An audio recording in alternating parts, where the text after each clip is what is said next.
Hay algo que es repetitivo en el accionar del diablo y es que su propósito ha sido desde el principio desenfocar a la humanidad de su verdadero propósito. Lo podemos ver en la caída del hombre en el huerto del Edén, Génesis capítulo 3. La palabra de Dios dice que la serpiente era astuta más que todos los animales que Dios había hecho. Y le dijo a la mujer: ¿con qué Dios os ha dicho no comáis de todo árbol del huerto? Dios le habló a Adán y a Eva y le dio instrucciones específicas y les dijo que de todo árbol del huerto podían comer, más del árbol de la ciencia del bien y el mal ni siquiera lo tocaran. Pero la serpiente era astuta y sedujo con sus palabras a la mujer, aparentemente haciéndole creer que lo que le estaba diciendo no le iba a dañar.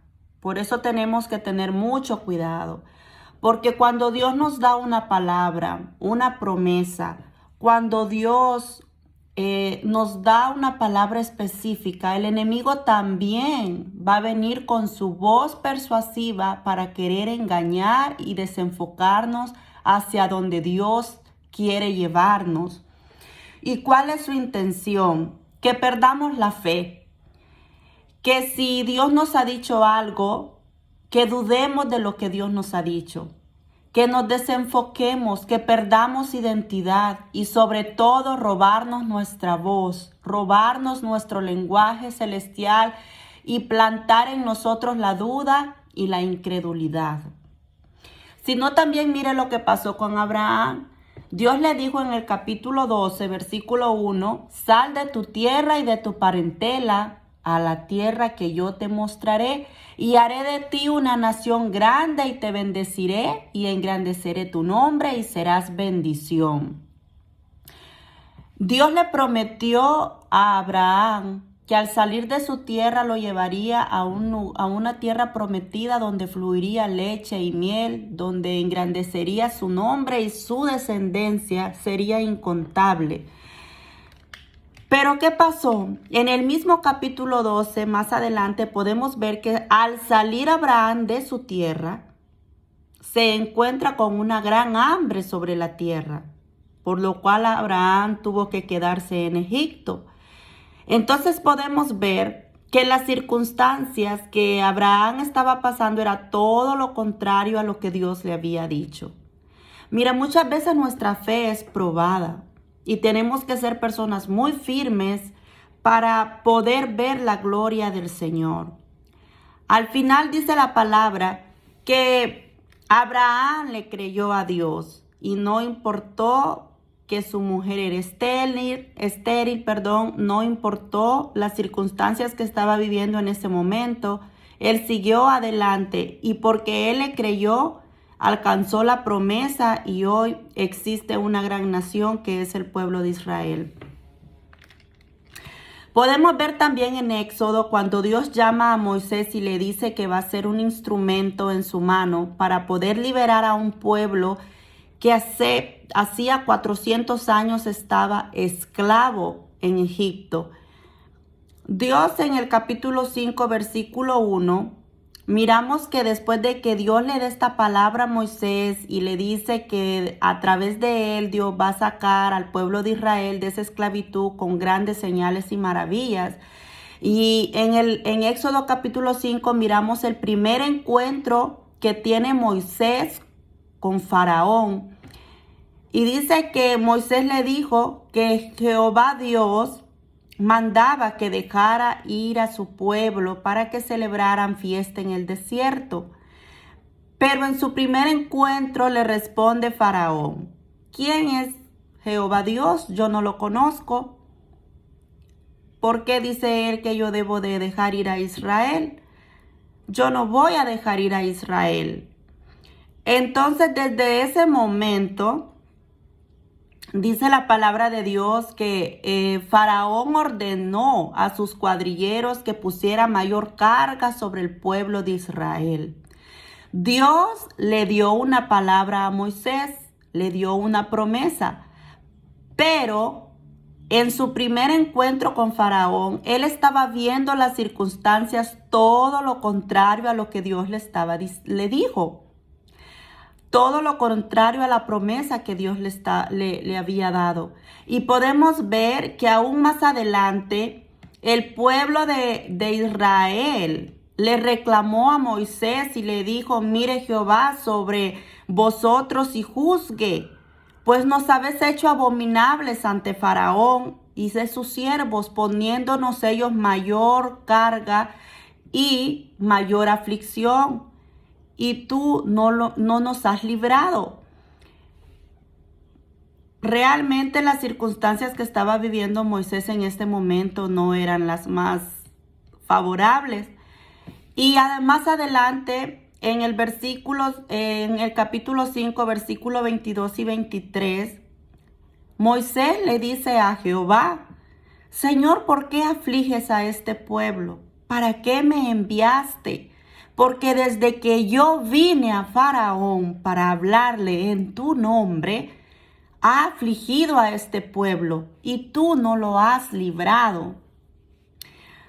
Hermanos, tenemos que entender algo. En la palabra de Dios nosotros encontramos una gran enseñanza. En cada pasaje, en cada párrafo de la palabra hay vida. Y la palabra de Dios nos enseña la manera como el enemigo se mueve, cómo las circunstancias a veces nos hacen creer que no se va a cumplir lo que Dios tal vez nos ha prometido o nos ha dicho, o nos vemos en tantas aflicciones que en ese momento pensamos: ¿dónde está Dios? Pero déjame decirte que antes de que tengas una victoria, tienes que pasar por una guerra. No hay victoria si no hay guerra. Dios le dio la palabra a Moisés, a su pueblo. Le dijo que lo iba a liberar de la esclavitud en la que se encontraba. Moisés soltó la palabra y ellos ven todo lo contrario de lo que Dios les estaba diciendo. El pueblo era oprimido, azotado, tenían más tareas, porque ahora no solamente iban a hacer el ladrillo, sino que también iban a recoger la paja. Las circunstancias eran ante todo lo contrario a la palabra que Dios les dio. Nada pasa por casualidad.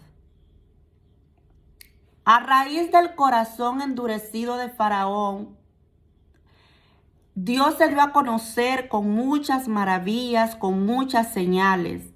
Es más, Dios hizo grandes cosas a través de su siervo Moisés. Imagínense si Moisés hubiera desistido. Pero Dios conocía el corazón de Moisés y por eso lo puso a dirigir esa gran nación, a pastorear ese gran rebaño que era la casa de Israel. En Éxodo 9:16 dice: y a la verdad yo te he puesto para mostrar en ti mi poder y para que mi nombre sea anunciado por toda la tierra, diciendo Dios esto de Faraón. Lo había puesto ahí con el corazón endurecido porque Dios quería demostrar su poder maravilloso.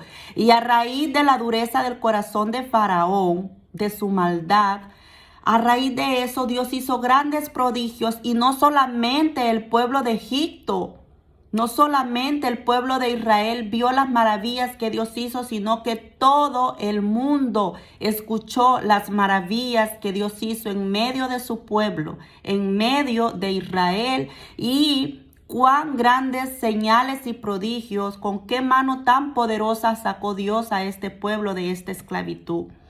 Mira, no permitas que el enemigo te robe la voz, que te calle. No permites que el enemigo haga que dejes de creer en las promesas del Señor. No dejes de confesar y no dejes de caminar.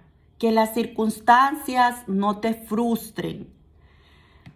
El faraón puso más carga en el pueblo de Israel porque quería cansarlo, quería agobiarlo y quería que él perdiera su voz. Pero ellos siguieron clamando y siguieron adelante y por eso llegó grande triunfo a este pueblo. Hasta el día de hoy nosotros escuchamos de la gran liberación del pueblo de Israel de la esclavitud de Egipto. Enfócate en caminar según la voluntad de Dios, porque Dios es fiel en cumplir, y aunque miremos lo contrario de lo que Dios nos ha prometido, vendrá el tiempo de nuestro júbilo. Va a llegar el momento de nuestra alabanza, va a llegar el momento donde vamos a decir, Ebenezer. Yo te aseguro que Dios está con nosotros. Y así como le dijo Moisés al pueblo de Israel, en el Éxodo 14, versículo 13 al 14, le dijo, Éxodo 14, versículo 13 al 14, estad firmes y ved la salvación que Jehová hoy hará con vosotros. Porque los egipcios que hasta hoy habéis visto, nunca más para siempre los veréis. Jehová peleará por vosotros y vosotros estaréis tranquilos. Recuerda, el propósito del enemigo es desenfocarnos del propósito de Dios. Tú no se lo permitas. Créele al Señor. Recuerda que antes de la victoria siempre tenemos una guerra. Recuerda que no debemos de permitir que el enemigo robe nuestra voz. No cese tu oración y de confesar las bendiciones de Dios para tu vida. Aunque mires todo lo contrario, sigue adelante confesando la victoria de Dios en tu vida y grande galardón vas a obtener. Enfócate en caminar bajo la voluntad de Dios. Sé fiel en todo. Y aunque mires lo contrario de lo que Dios te ha prometido, vendrá el tiempo de nuestro júbilo. Recuerda esta breve meditación.